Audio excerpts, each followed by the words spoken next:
એ કહે છે કે જ્યારે મારા રામને 14 વર્ષનો વનવાસ મળ્યો છે તો મારા પતિદેવને મારા પતિ ત્યાં હું અને પતિના દુઃખે દુઃખી અને સુખે સુખી 14 વર્ષ વનવાસ જવા માટે હું એમની સેવા કરવા માટે હું જઈશ.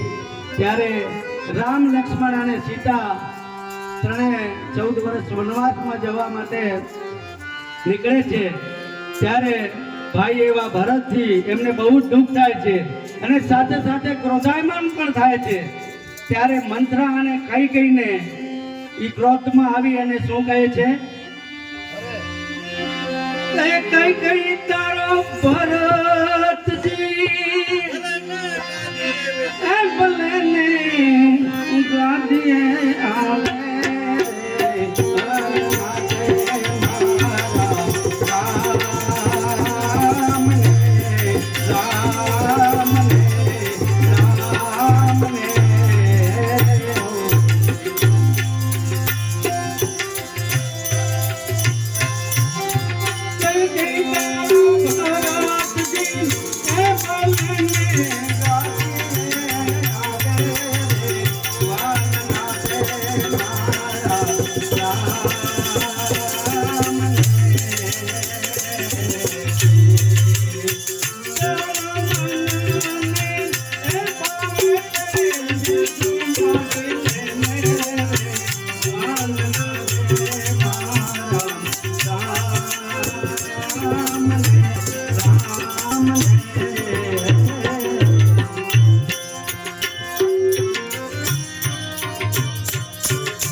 તો